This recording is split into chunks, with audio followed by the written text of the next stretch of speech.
Hi everyone, welcome here. For some of you, this might be your first time in the Research Center. Can I get a show of hands who it's your first time here? Awesome. Whoa, all right, that's awesome. I'm so glad you guys found it, and you found it here. And congratulations, you are in a national park. So if it has been your dream your whole life to go to a national park, you have done it tonight, so congratulations. And I see a couple familiar faces around here. So welcome back if you've been here before, welcome if it's your first time. My name is Gina Barty, I'm the reference librarian here at the park, and I'm one of the co-organizers of the 2022 San Francisco Moby Dick Marathon. I have a co-organizer over there, Colin Dewey, who is, oh yeah, round of applause for Colin Dewey. Notice nobody clapped when I said my name. Send it to the end, please. Colin, and then our other sponsor, co-organizer is the San Francisco Maritime National Park Association, which Rachel is somewhere in the back there representing. And then our fourth component, Sean Owens, who is the creative director of the program. He is unfortunately not here tonight, but I'll tell him you clapped wildly. It's a standing ovation for them. They'll love it. So I just wanted to say thank you all for being here. The Moby Dick Marathon is going to be on the 22nd and 23rd of October from noon to noon.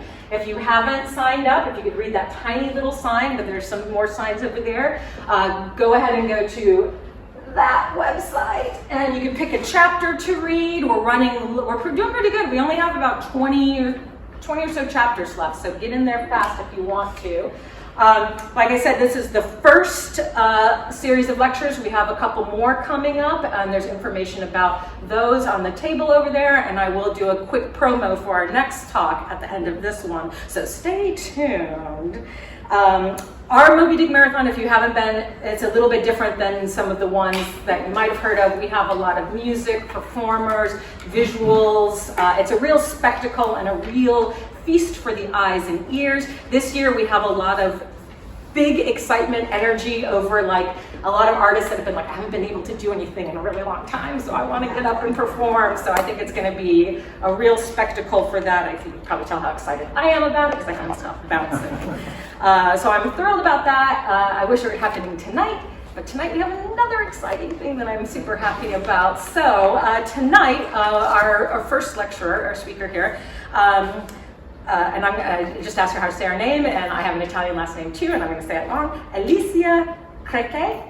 Alessia Cecchet. Cecchet, that's it. Alessia Cecchet. She's a maker of moving images, interdisciplinary artist and writer. She's originally from Italy, and her practice is situated at the intersection of studio and media arts, grounded in historical and archival research. And I'll talk about that in a second. Her work is invested in human and non-human stories of displacement, loss, and suffering. She's just completed her PhD in film and digital media at the University of California, Santa Cruz, go Slugs, and successfully defending her dissertation, Eating and Resurrecting Goats, Animals, Bodies, Death, and Western Culture. And that's where I met her. It's funny, I have two coincidences with her, which I think she was bound to come here and speak. The first one is, I had just received a collection of whale memorabilia from a whale historian who was downsizing and wanted to move some stuff out. So he gave me all these boxes of stuff, and I was going through it, and I found this old magazine that had this story about a guy, and you might talk about this, so I won't give too much away, a trucker who drove an embalmed whale around the country making money off of it. So I just read this story thinking how strange it was, and literally the next day I get an email from her asking, do you have any information? Oh, Sean, you just missed your introduction. Oh, well. We said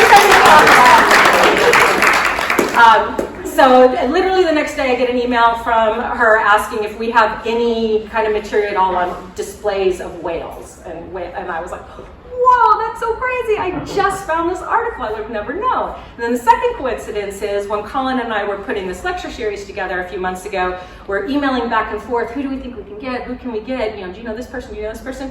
And I get an email from Alessia saying, hey, I'm just finishing up my PhD and I just wanted to make sure I can use these image credits and everything. And I was like, what? what? We're looking for speakers on this very topic. So I think we were bound by the stars for this to happen.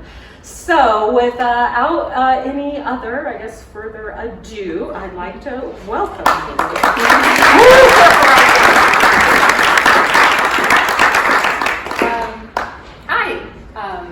you know who I am. I just want to start with an acknowledgement. So I would like to acknowledge that we are holding this event on the unceded territory of the Ramaytush Olomin people, who are the traditional custodians of this land. I also want to thank you all for being here. It's amazing to see all of you taking this time to come and learn something about whales. Mostly dead whales, and I have to give you this trigger.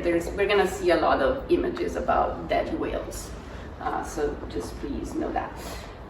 It's really an honor for me to be here today because it's very rare that someone gets to share the journey to the research. Usually we get to share the results. So what we have found. But in this case, because of the format that we decided with Colin and Gina, I'm actually going to talk to you about the journey that led me to the completion of this one chapter that I wrote about whales. So I'm going to screen a film. It's entitled WWW, The Whale Who Wasn't. It's a film that I made and it really inspired me to do what I did next, and I'm gonna show you and talk to you about that. So I'm gonna play that for now. It's 10 minutes, and oh, now the sound is not working. Yeah, it's working before.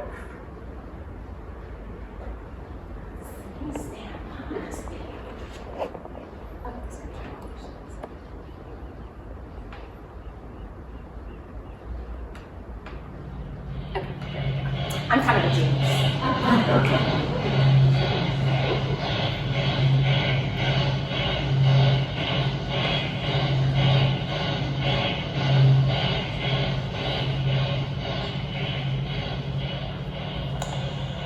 It was cold the day the horror came.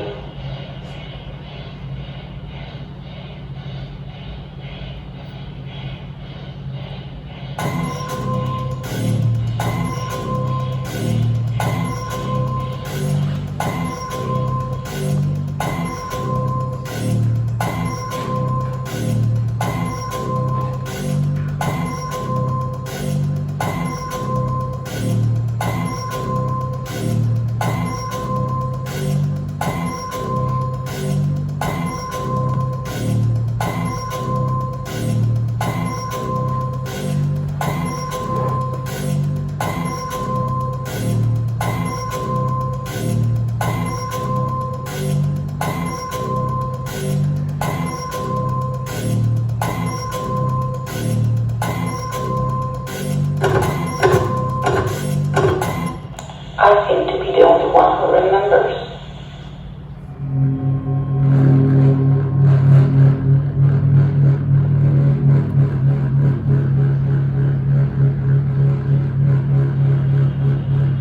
It's pressed fast.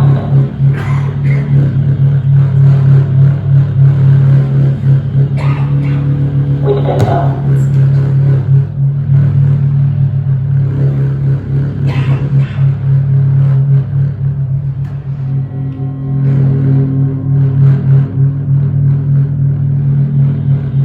It took us a while before we started to call it evening.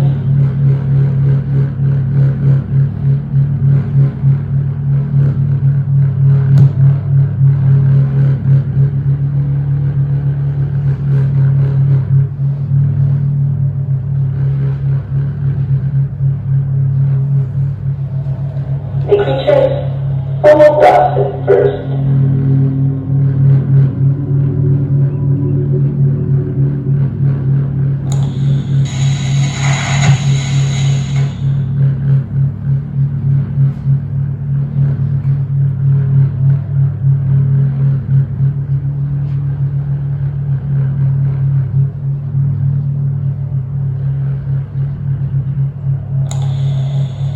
relax the limited senses. Did you know that if a person is blindfolded, with his nasal passages completely blocked, he can't tell the difference between an onion, an apple, a pear, or a potato? It's a fact. It's only the odor that makes the flavor different.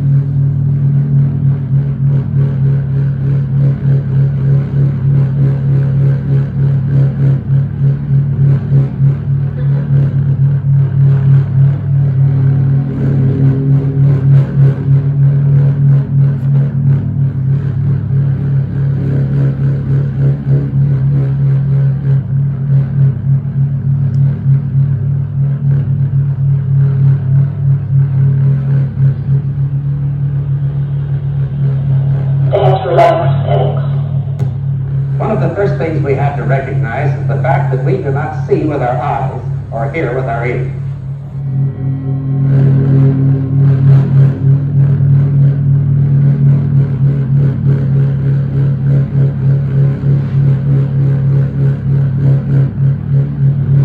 I must acknowledge, because I do remember, that in the beginning we found it funny.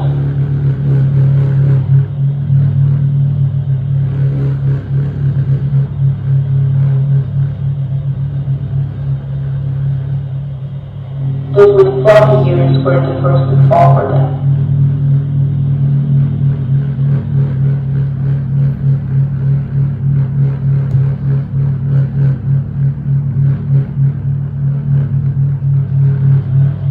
Then those with pointed ears. Then those with hoofed feet.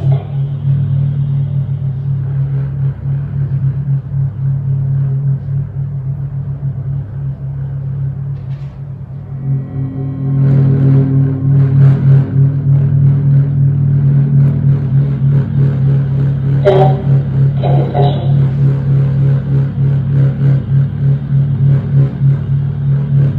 And these folks were sunglasses and saying,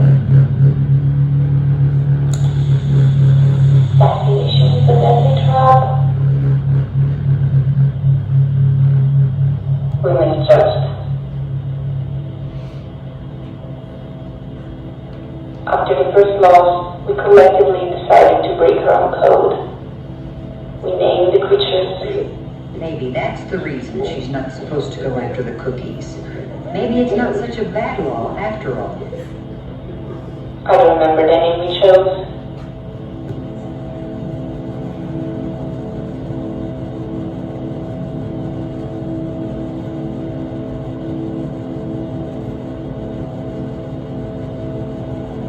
The horror continued.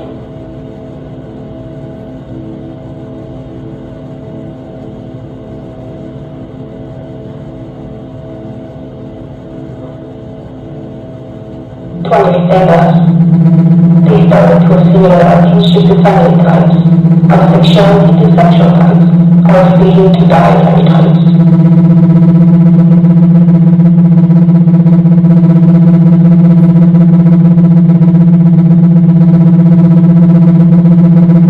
We named vast knowledge.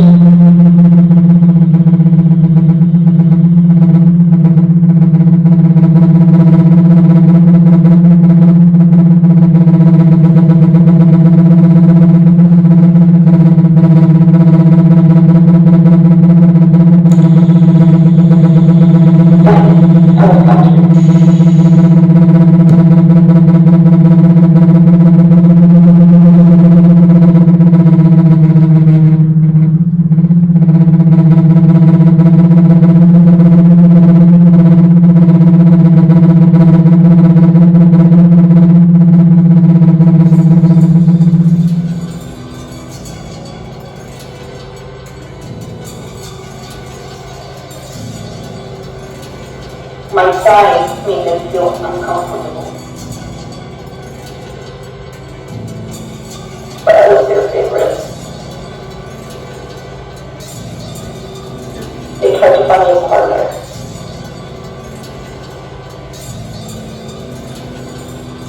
They tried to test my intelligence.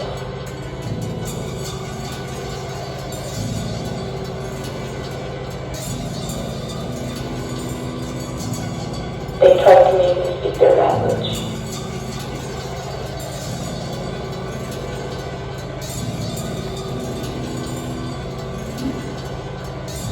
come to eat me.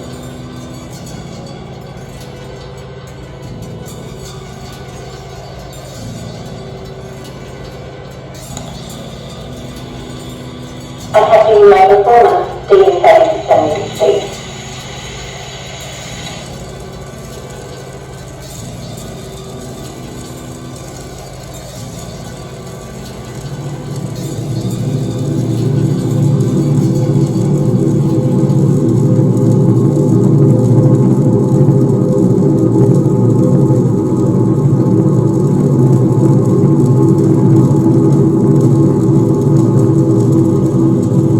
When it occurred to me, the solution.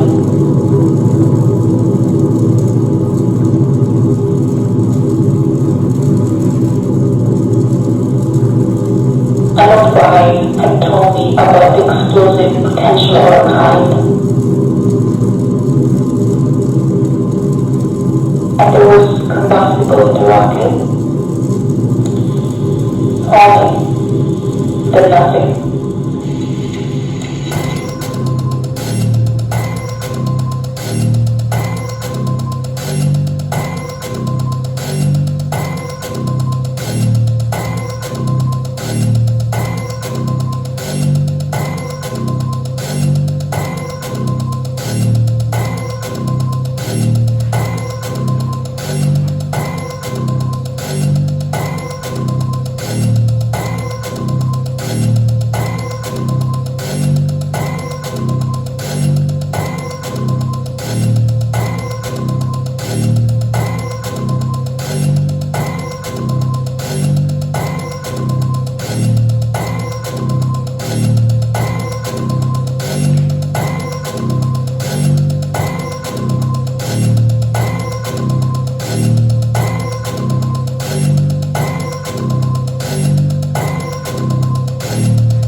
Apologies for the very deep humming and the drone. Sometimes it was a lot. So thank you for hanging in there. So why did I show you this film?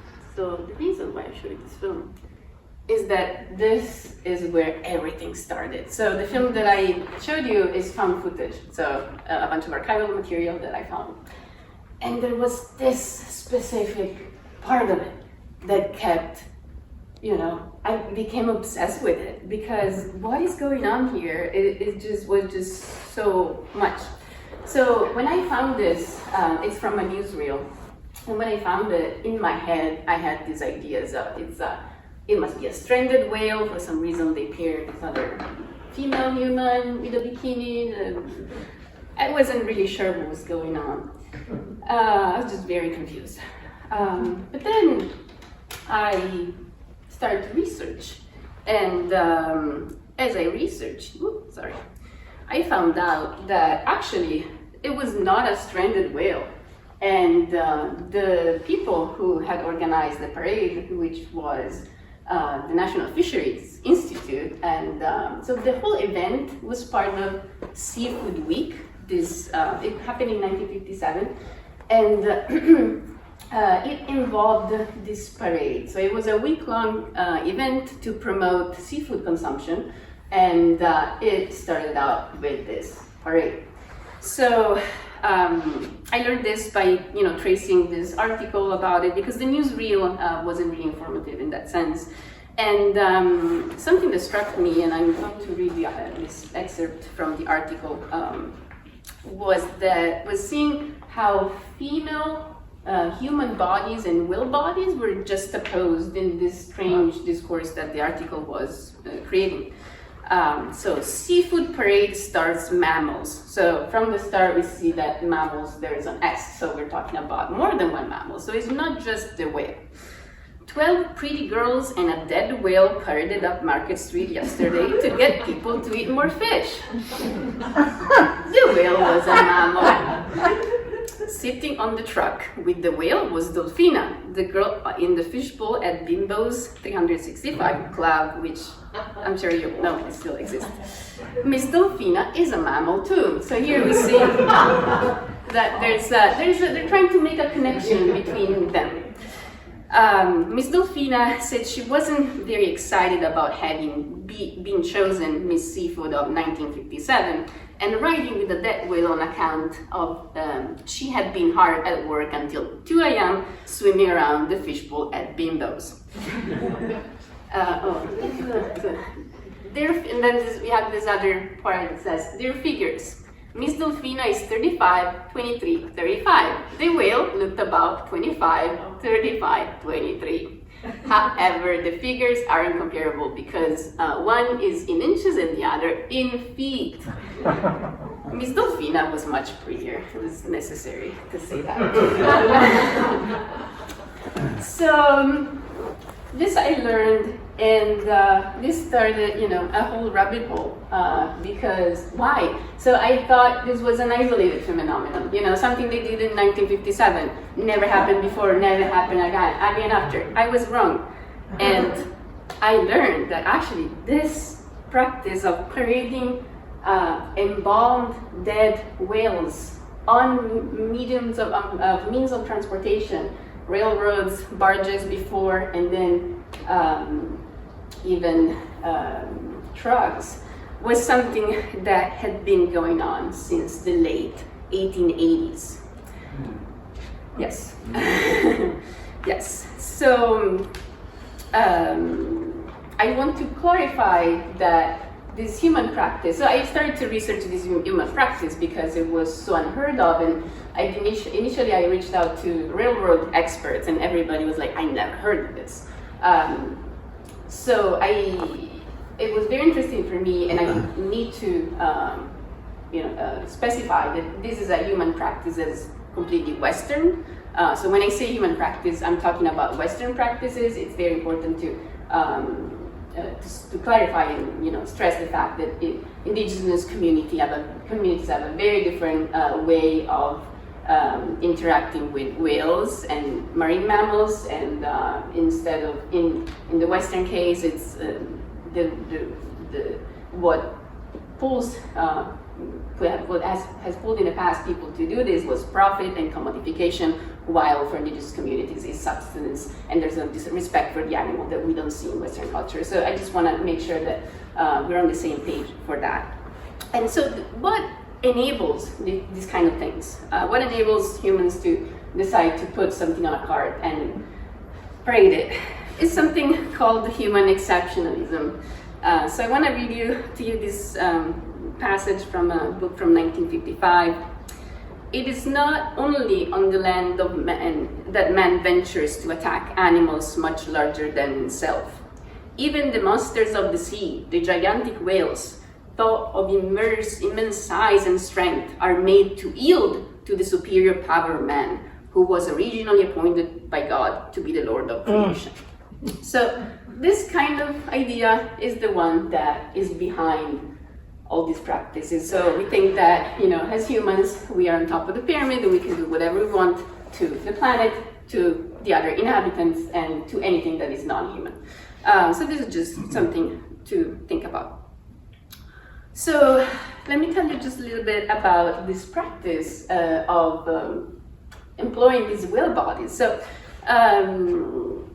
it started as the whaling industry dwindled with the discovery of mineral oil. So we distanced from the use of organic oil. So whales started to be used less as a resource in that sense, and that opened the path for them to be exhibited and used for entertainment things. So, for example, this is a whale that was at Colchester Beach for a little bit, and it was it's really interesting to see how these animals were domesticated. So the mouth of the whale was carpeted, and there was it was set up as a dining room. So there were tables and there were chairs so that ladies could go and have their teas and men could have oyster dinners. Yeah, and I'm gonna read you a little passage from a flyer that promoted the show, because something that I found, there were a lot of these shows, you know, it wasn't just one. So there are some threads that by reading many articles I found, and one was them was how the grandiosity of these events was measured in human size. So the advertising material stressed the grandiosity by foregrounding measurements of whale size in terms of human capacity.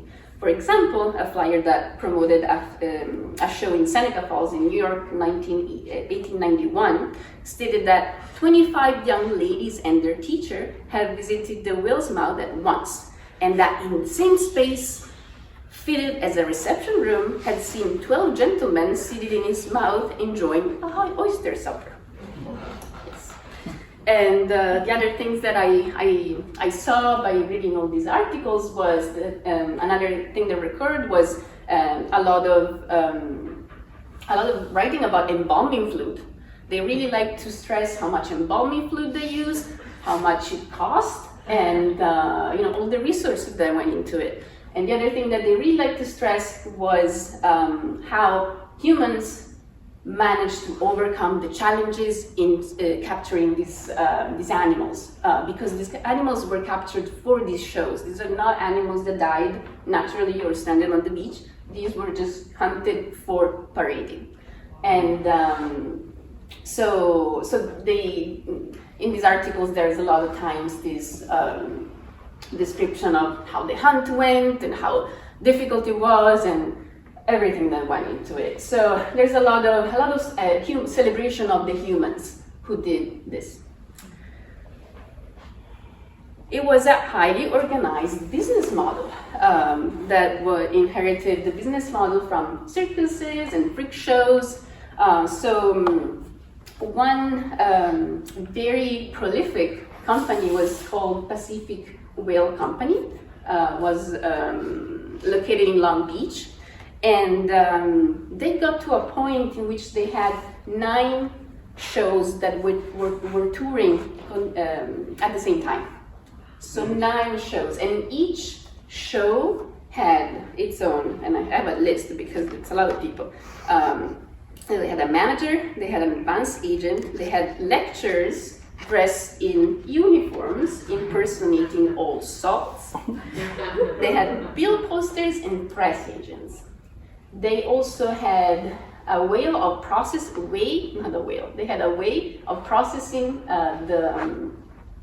the whales that really resembled an assembly line. The whales were hunted off the coast of Long Beach. They were brought in and then they were processed, embalmed, and then placed in these enclosures, and you're gonna see one later.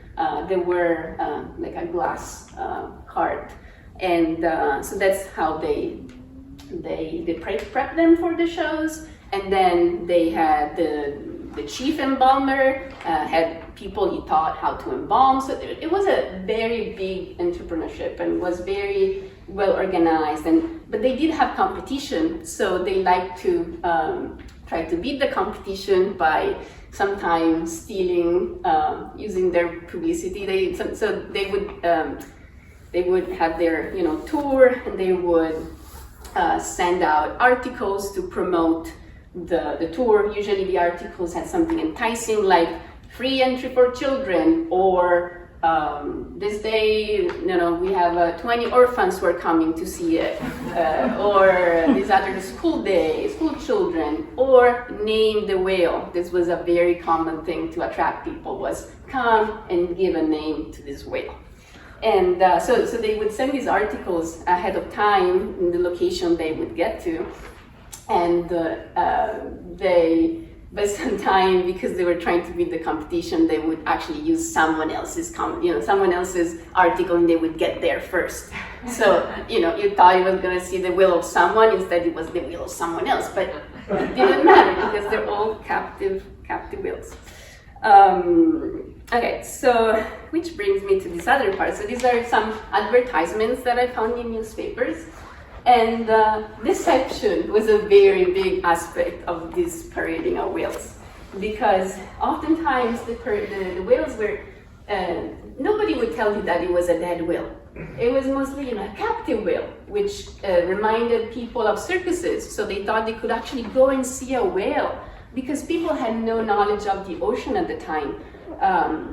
Something very interesting is that actually the first images of whales swimming in their natural environment is something that we as people got to see, unless we managed to swim with them. But as a society, we got to see in the 80s. So it's very late. So actually, space exploration was much earlier, happened earlier than ocean exploration. So we didn't know much about them. So we had no idea. And Barnum tried to exhibit beluga whales in New York in a circus, and the manager was very difficult to do. Also, they didn't care about animals at all, so they would just that's a different story, maybe I can tell you later. But it just so they really misrepresented how these whales were portrayed, and not portrayed, but exhibited, and what people would actually see. So a lot of times people thought they were going to see a live whale. So I have for you, I have a testimony. So Edward L. Conroy, who was briefly employed actually by Pacific Whaling Company, reminisced of his first encounter with an embalmed whale before working for the company. And I'm starting the quotes now. "I wondered how such a monster could be exhibited. My mind conjured up the possibility of a vast pool of seawater in which the Behemoth could be seen splashing about in a frolicsome manner, a merry twinkle in his small whalish eyes." And it was really disappointed, because he said, "The exhibition, I regret to say, was not very impressive. Mr. Whale was there all right, but quite dead, reposing belly-wise down in a gondola car." So yes, they deceived people, and then also, the profit was gathered by getting tickets, but also by selling fake, and I don't know how to say actually, because ambergris. Yes, they sold that, and the old salts that you saw in the previous slide. These guys, they acted out actually having captured the whale themselves, but it was not true. They were just impersonating. So the railroad was a very, very fundamental aspect of this whole thing. Because so there were, when I studied this and researched it, I found out that, and I decided kind of on my own, that there were two waves of shows. One was at the end of the 1800s, so 80, like at the end of 80 and up until 80-90s. And then there was another, and then they kind of stopped. And then there was another wave, 1920s, 1930s. And so for the earlier shows, they were using barges because, so for example, in upstate New York, there's been a lot of shows there because they could use the canals to actually bring the whales inland, so that, because they were capitalizing mostly on, taking the whale inland, which is so interesting on its own. And but then as the railroad technology became more present and efficient, they started to use railroad cars. So something very interesting that I saw as I was researching this thing is that actually the transportation and the technology that allowed for this kind of enterprise to happen was really highlighted in the press and also in the discourse. There's a lot of articles that instead of showing pictures of the whales, they show pictures of the railroad cars. And they really feature, like in this picture, this is a standalone picture that I got from here, but it's actually also, there's an article that has the same picture, and that's the only thing you see. You see this railroad car. And you don't know what's going on, and this is kind of, it's also an inviting picture because we have on the right, let's see. Oh, it's a little bit open. What is going on there? So it's very inviting, and so it's the mystery and what is going on. But along with railroad cars, cranes were featured prominently. The technology used to kill these animals. There was a lot of that, and I think it's interesting because throughout my research, something that on one other thread was how human progress has been used to subjugate nature. And that's something that is very present in the railroad, because that was the first medium of transportation that for the first time seemed to create the motion from within. Before, we relied on carts pulled by animals, or we relied on wind, relied on water. So we relied on natural elements to move. With the railroad, for the first time, the movement seemed to come from within the machine. So the machine was actually self-reliant, giving the illusion to humans, because they made the machine, to be self-reliant. Something to think about too. So now let's go back to the women, right? Because so at the same time, everything started with Miss Seafood from 1957, and went on this thing where I found, wow, these whales being paraded, and so as I was researching this phenomenon, and this is where the fun part about telling you about the research journey happened. So one day I came here, Gina had pulled a beautiful folder of pictures for me, and I started going through these pictures, and this is the first picture I find. And actually this was a negative, and so I tried to understand what it was, and then I reversed it with Photoshop at home. I remember sending it to Gina, like, look at this, what's going on? We were both really intrigued, appalled, like a lot of feelings going on. So as you can see, there's a bunch of boys around this fetus. So this is a whale fetus, and this really sad looking thing is actually an umbilical cord. Mm-hmm. So I saw this, and it was like, something, I don't know, that's why there's affect in the title of my presentation, because this research was very, very imbued with emotion and feelings throughout, because it was very emotional in general. And seeing this added to that. And then I saw this, same folder, next picture. So we have a man, we don't really see the man, but he's also holding a whale fetus, and a very tiny here. And what struck me about this picture is that, again, we see an umbilical cord coming down. Mm-hmm. It's like another picture comes, umbilical cord again, whale fetus, man holding the fetus. In the other picture, it was again old boys trying to kick the whale. And we don't see the features of the man. It's kind of blurry, but we do see that he's kind of smiling and holding this as a curious find.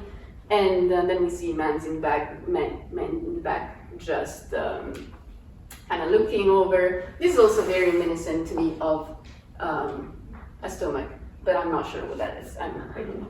But this, I think it is a umbilical cord that actually wraps around his neck.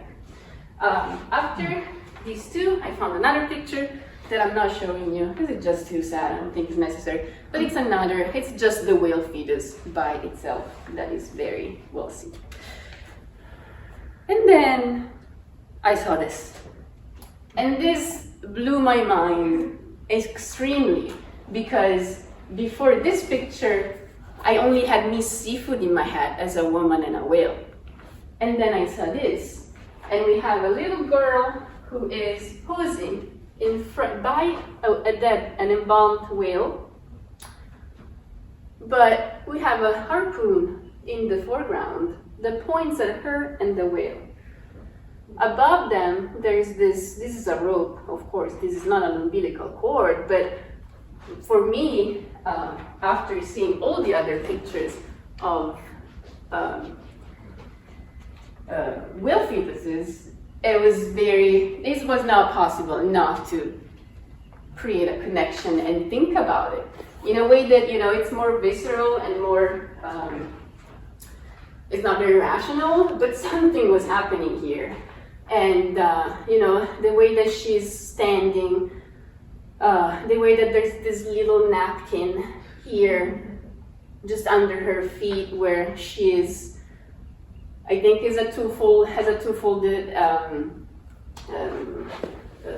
function. It marks her spot, but also gives this big sense of safety and distance from this dead animal.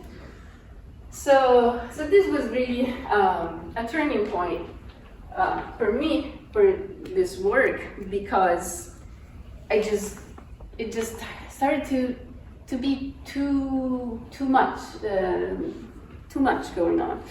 And all these dead unborn whales separated from their mothers, and these umbilical cords, and the fact that the only girl that I saw in the whole series of pictures was displayed by the whale with a harpoon pointing at her, while all the men in the pictures were holding these animals and showing them off.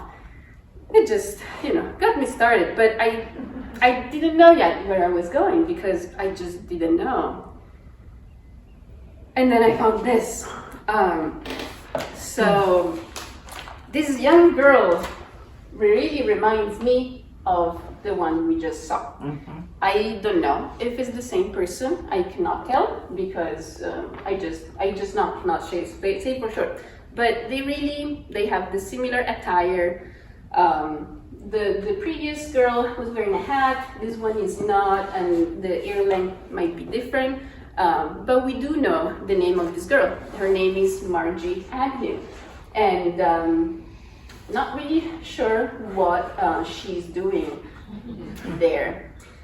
But she was used, this is a newspaper article, one of those promotional that I mentioned before, she was used to promote the exhibition of this dead whale. So something that struck me again was the difference in the representation of the women and the men. And so we have, first picture here, we have 5 men who are being portrayed with this dead but fresh catch, sort of. They are in a processing facility, so the whale gives the sense of has been just caught or caught recently. They're also holding harpoons, that these pointed objects. They're standing, and these guys are just standing there casually, hanging out in the mouth of the whale, kind of like the Victorians of the previous thing that you saw. But this is all untouched. This is not a processed whale. So this iconography reminds us of trophy hunting and showing your trophy. So that's what they're doing. They're showing off their trophy. On the other hand, we have Margie here. She's displayed with an embalmed whale. This is the mouth of the whale. And she's actually showing off the whale to us. She's posing kind of like in a pinup pose. She's smiling, she's looking at the camera, she's engaging with us. But she is portrayed with a stiff animal that was embalmed. So there's this opposition in which men are portrayed with a fresh catch that they killed, and she's portrayed with something that is being embalmed. And so there's actually a caption. So this combination of pictures showed up in a couple of articles, so different newspapers. And so it's not in this one, but in another version of the same article, there's a caption that kind of like really articulates what I was thinking. It says, above the great 68-ton whale with several men in its mouth. To the right, little Margie Agnew isn't afraid because the whale is preserved and cannot bite her. So, again, we have some gender norms that are being articulated here, and she is connected to the whale, and she's put there as she's an object to please, and to please the viewer, to reassure the viewer that this is not bad. You know, this embalmed whale can't be that bad if a little girl is standing by it. And I found other pictures of women with whales. These are dancers who are dancing on top of an embalmed whale. And this one is actually trying to give it some medicine. Yes. I actually don't know the story behind these pictures. This is something that I'm going to have to figure out at some point. But the problem with this history is that they're submerged, which was one of the things that pulled me to pursue this research, is that they unknown know and probably will never know. Some things we know parts. So for example, this is Esther Riddle from Bridgeport, who was featured in a newspaper because she participated in sometime they named these whales after, you know, biblical whales. So this was called the Jonah. So the article in this case talked about how she was one of the 1930s amateur aspirants who wanted to win a competition, and she got won the competition, and she got to be sitting and being photographed in the mouth of a whale. And something that I want to call your attention on is this white thin piece of cloth that really reminds me of the previous girl that we saw. There's always this cloth that is placed there to signal where they have to sit, but also to give them this like sense of safety and health and leading. I don't know. Yes. So, as I said, some of these stories are submerged. Some just lie under the surface, and this is one of them. In 1936, a man and a woman, her name is Betty Gentry, and his name is Rob Anderson. They were from Texas, and they decided to get married in the mouth of a whale. Yes. The honeymoon in the tail? The honeymoon in the tail? Yes, most likely, yeah. And I'm going to show you, I'm sorry, I need to get out of this, but I'm going to show you the newsreel because I think it's interesting. It's mute, there's no sound.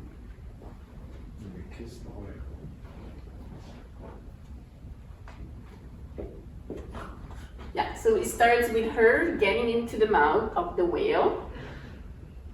The Reverend is waiting. And then they look at each other, confused.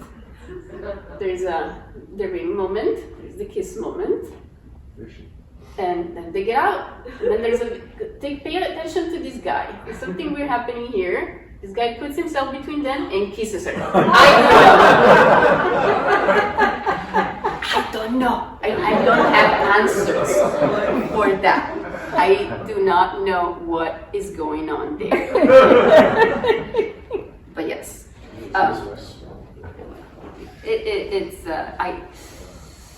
yes. But they did that, and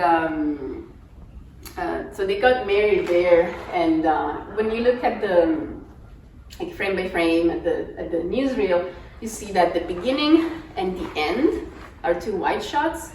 And so the beginning is Betty getting into the whale, where the future husband is already waiting inside the mouth, and she comes in, and that's a longer shot. It's like 8 seconds, and then there's quick cuts, and the way it's shot, you can see that it's staged. It's not a documentary. And then the last shot, which is the one where they all both get out, and that's strange thing with the sailor happening, that's also another long shot. So there's really an emphasis in the passage between, Betty as an unmarried woman who gets into the whale, gets married in the whale, and gets out as a married woman. At the time, ideas about companionate marriage and were still kind of like hiccupy. Marriage reformation happened in the 60s, so this, there's still a lot about domestication and domesticating Betty into the role of a housewife through the mouth of a whale that was itself subjugated by men for this purpose. So there's a lot of subjugation going on, and a lot of layers that just keep on piling on top of each other. And interestingly, in 1937, so 1 year later, this movie came out. It's called Public Wedding, and what happens in it, that this guy has a dead whale. He's one of those entrepreneurs, and but he's not getting good business, so decides to stage a wedding in the mouth of a whale. And so to do that, he hires this guy who's his name is Tony. He's a struggling artist, and so basically sets him up to marry his daughter, what's her name, Flip, Mary Flip, in the mouth of the whale. It's supposed to be just for show, not a real wedding, but they actually do end up getting married because the person who does officiating is actually a judge. It's kind of like that Hollywood sort of very B-movie kind of narrative going on.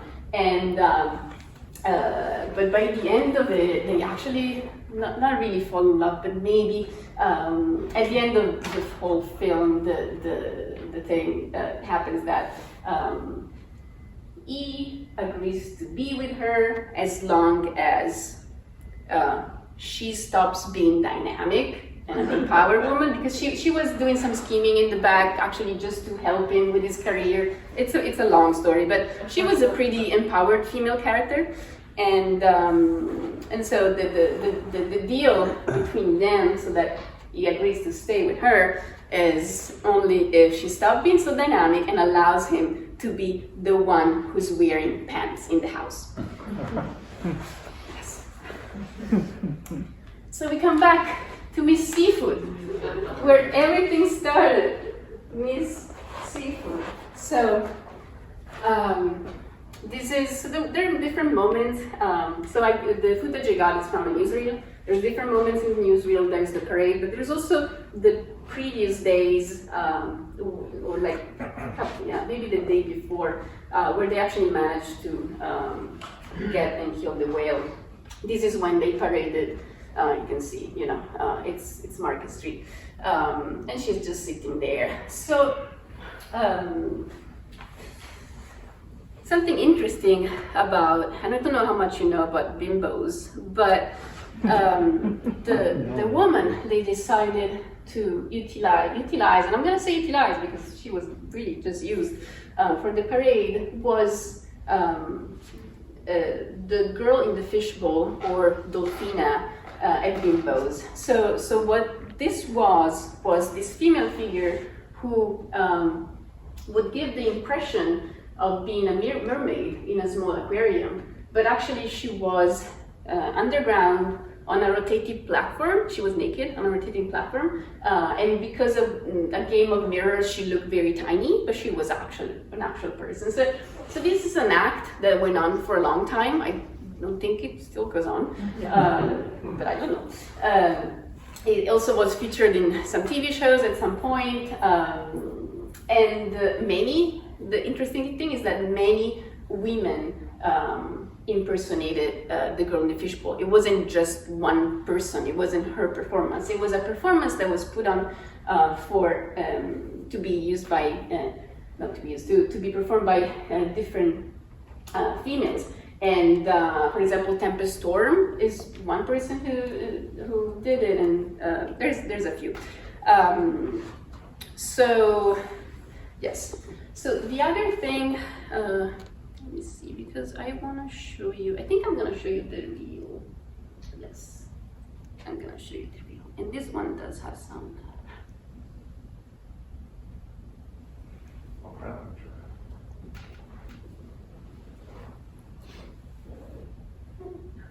Well, it's supposed to have sound. No.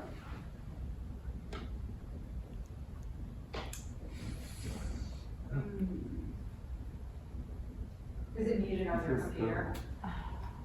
I was playing some. What?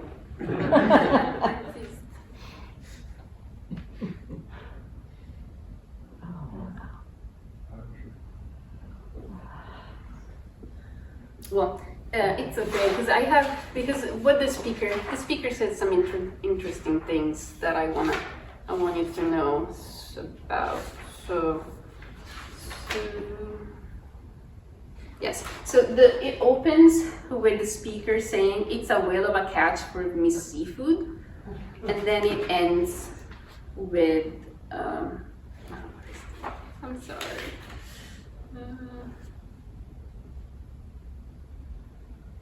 I can't find it now because that was supposed to say it, but it's something that basically it's saying that she was oh, there you go. Okay, so it opens saying it's a whale of a catch for Miss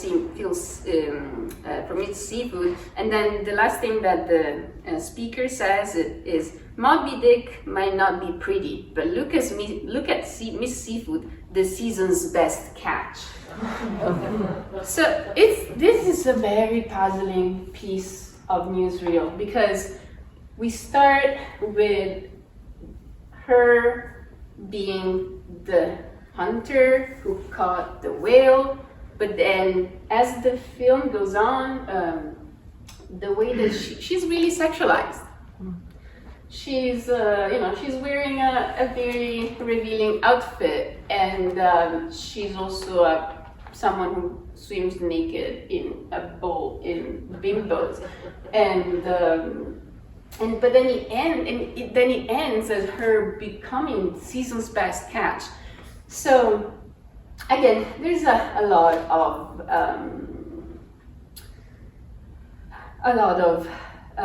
this going on.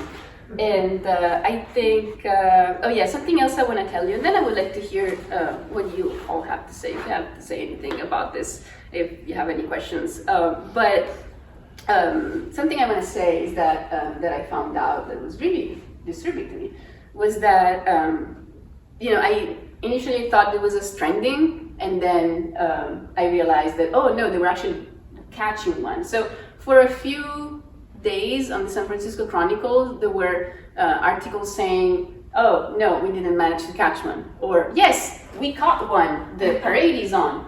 And but what happens in the articles is that what comes through is that actually the hunters were looking for a female whale, and they named the whale before actually getting the whale. And they named the whale Connie. They wanted a female whale, and they named her Connie. And then, but what happened, and I have a quote here for you, is that, so the organizer had hoped for a female, who they had named Connie in advance. The task, however, proved more difficult than expected. And I have a quote from the person who, the captain who got the whale. It's pretty hard to tell, we're in the water, said Hunter, shaking his head sadly as a huge Haveside marine crane lifted the 40-ton whale over the seaside of Pier 42 and to the trailer yesterday morning. The whale's name was changed to Conrad, and the parade got ready. So, why this obsession with female bodies? I don't understand. The articles that I showed you at the beginning, with the mammals and the measures, and now this obsession in trying to get a female whale, but then being disappointed because actually they couldn't get a female. Like, oh, they didn't know it was in the water. So, I don't know. There is a lot going on, and the last thing I want to say is that the moment we give names, so think about it, we have Connie/Conrad, we have the girl in the fishbowl /Dolphina, and these are all names that were given to them. One is an empty container for a body that is interchangeable, because the girl in the fishbowl is so small and so blurry that you don't know. She doesn't have an identity. She's just an idea. So but it's actually a person. So it's a very specific female that ends up becoming just filling this category that was given to her. And at the same time, Connie, that wasn't the name of the whale. They named it before Find It, and then they changed it to Conrad. And I think it's important to stress how naming has consequences. Naming is not just like a light act. By naming something, we assume we have a knowledge of them because we name them. So we name that thing, and so therefore we think that we know that thing. So what happens with that is that we represent that thing. We tell people how to see that thing. So Connie, you call a whale Connie. That creates a specific idea of what that is. It creates a representation. Representation is not reality, it's a representation. And eventually, naming is an act of ownership. So by doing that, by naming Connie/Conrad, they perform full ownership over the body of this whale, along with Dolphina. Okay, so that was the last thing I wanted to say.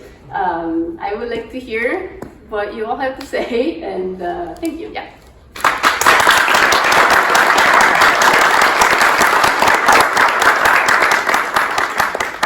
Yes. Hi, my name's David. So the one slide that you showed with the young girl Yes. at the mouth of the whale and the 5 men Yes. assembled around the body of the whale. I found that interesting because I think for the time, in terms of gender roles, women were considered they were used to symbolize consumerism. So they were the ultimate arbiter of the consumerist ethos. If it ended up in their hands, then the system was successful. And so I think showing men with harpoons makes sense for that time because they were always depicted as the producers. Yeah.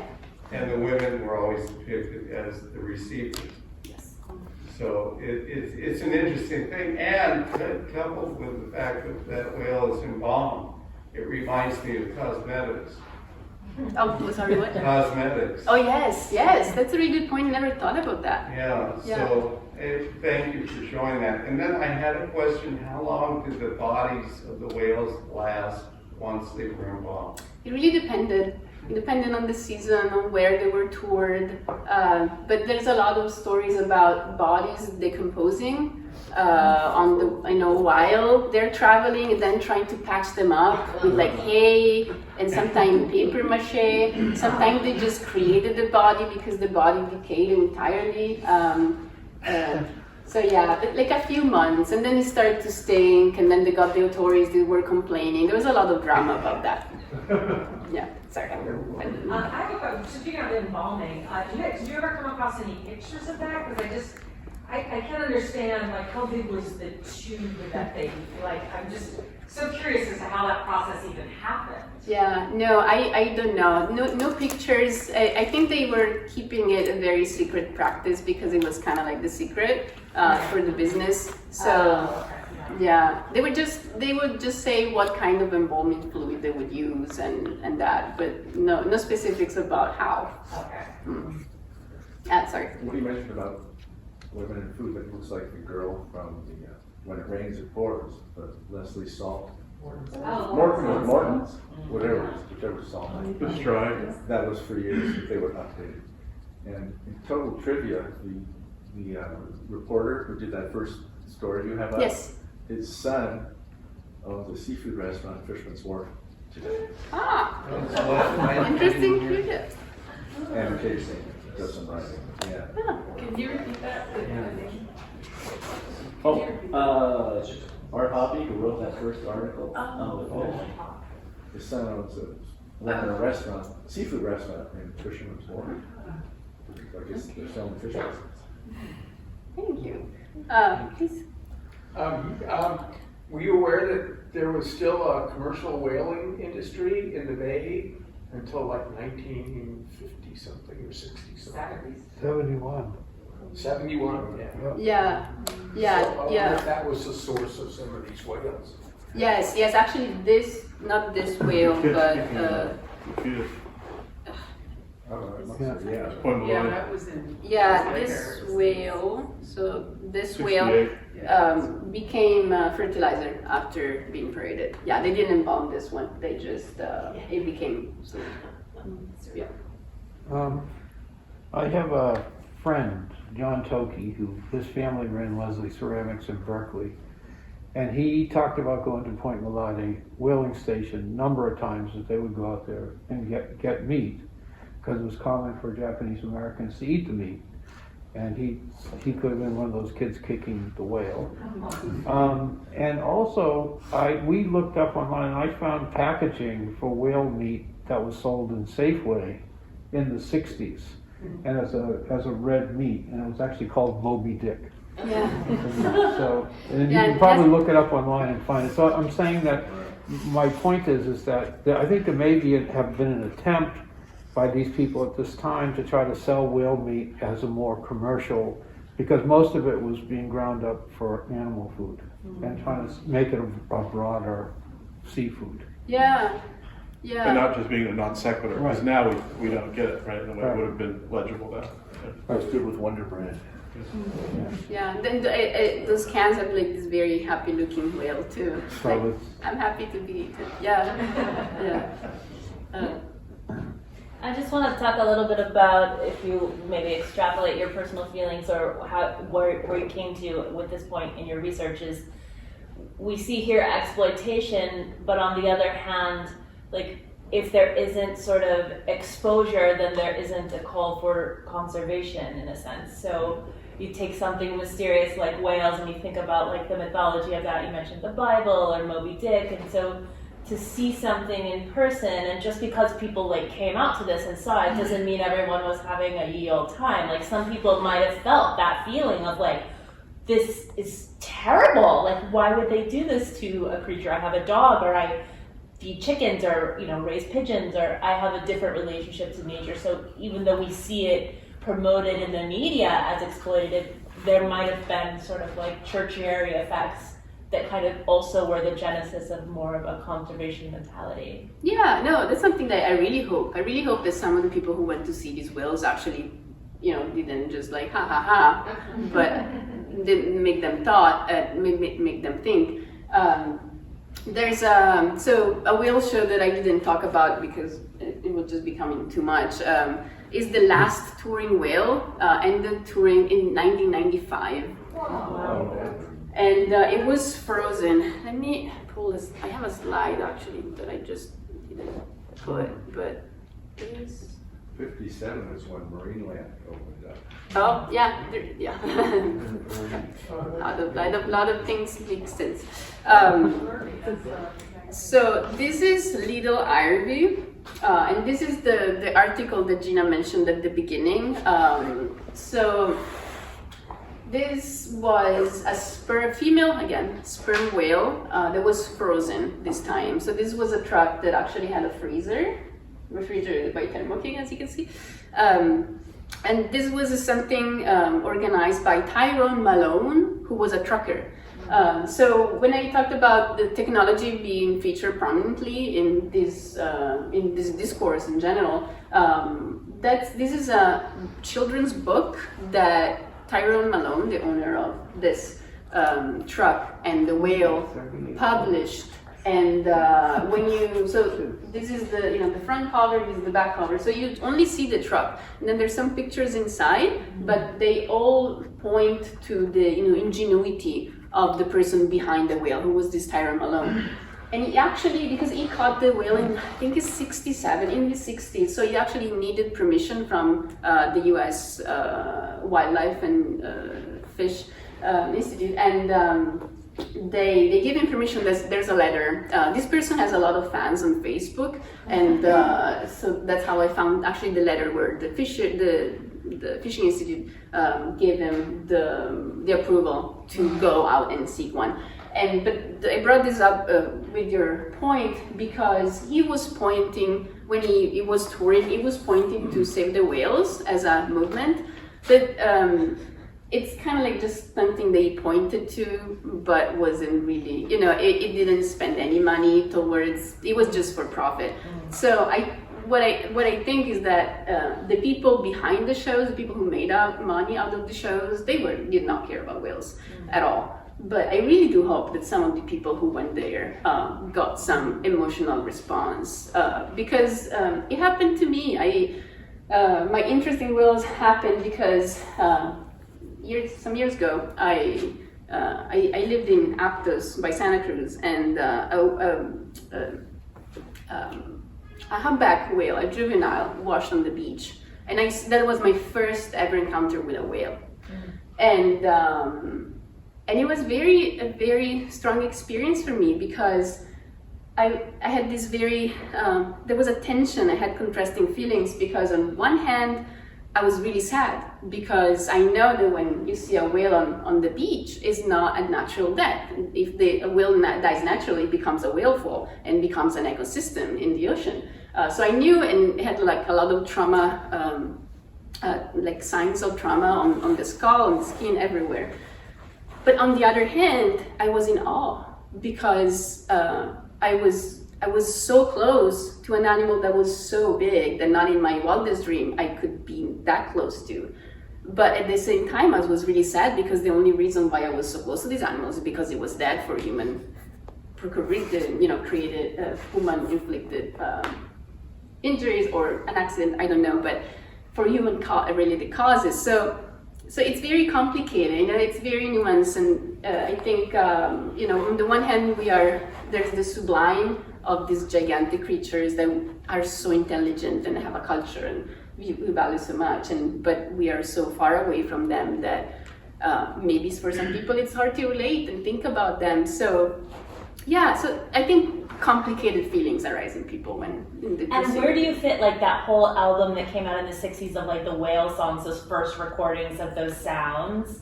How does that kind of, like some kid who saw this might have been the same person who was sort of piloting that kind of work? And then I also wanted to mention briefly, if anyone's seen that Bodies exhibit, where it's yes. human beings and they're sort of like their nervous systems and all intertwined like that. And then if we look at the history of medicine, just doing an autopsy on someone used to be like this sacrilegious taboo, and now we do open heart surgeries with pig valves and it's no big deal. So it's just interesting when you're to try to place yourself in what part of a trajectory of a larger narrative. So just to offer that. Yeah, and things that you can only see retroactively. You don't know as they happen, years later. The seeds are everywhere and they just stay. And thank you. One more.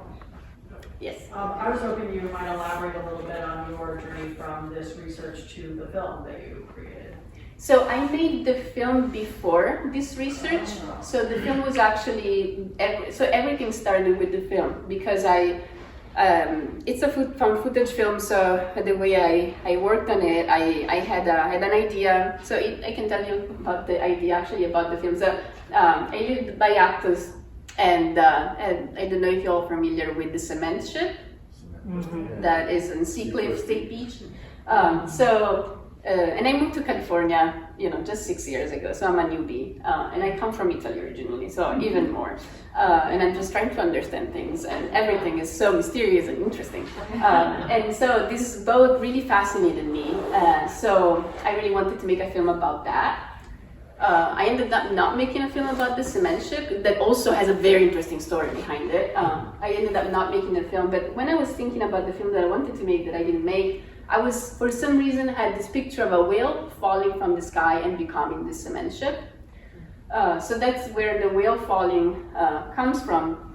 And then, so that was the original idea, and then I wrote a voiceover, which was the narrative, and then I looked for footage that would create an interesting discourse and dialogue with the voiceover. And yes, so that's how I encountered that newsreel with the whale in San Francisco.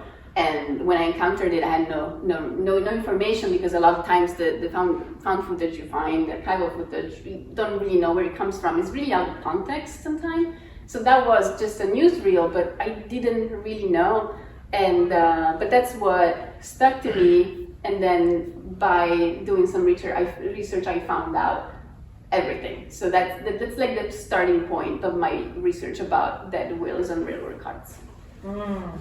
Bravo. Thanks. But it fits beautifully, I think, with your title of The Whale Who Wasn't. Yeah. And then when you started talking about naming and Connie being changed to Conrad, I started to think about this whale as an empty signifier. And then when you talked about how they were the actual whale body would decay to the point where it was replaced by hay, it's like, now you don't even have a whale body anymore. You've got a stuffed bag of hay that you're calling a whale. Yes. It's amazing. There's a moment in one of the slides, it might be the second or third slide, where it says, "No stuffed canvas," as a positive virtue of what you're doing. Like those other guys. There you go, lower left-hand corner. And I was thinking, holy smokes, right? There's stuffed whale canvas ripoffs, right? My God, To look back it's to, the Confidence Man meets Moby Dick right there. Yeah. Amazing. Yeah. Lots of wonderful images, really. Yeah, Really well great. done. Thank you. Great research.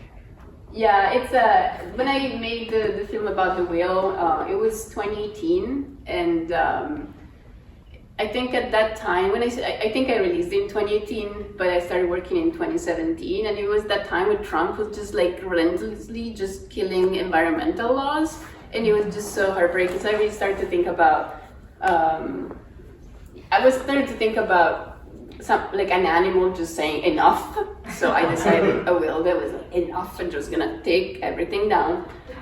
But also, as you know, I was researching the archival footage, that I was really interested by the scientific ones that really created a specific discourse about what is knowledge, what is considered knowledge, is knowledge given a name. So that all got me started also in thinking about what the whale was saying. At some point, the whale says, naming didn't foster knowledge, when she talks about the humans who started to give names to things. What's Thank you. next? Oh. How do you follow up a dissertation at this level? What are you going to do next? So I'm mostly a filmmaker. I anchor my work in archival research. I love history, and I love to bring to the surface things that I think deserve attention, like all these women and all these whales. But I'm a filmmaker, so I actually made a film recently, and I just finished it last week. And my friend knows, because he's been very helpful with feedback. I made a film actually that is inspired by the whale that I found in Manresa State Beach in 2018 that I mentioned before when I talked about the sublime in encountering such a big animal. So I make films, and I hope that people watch my films.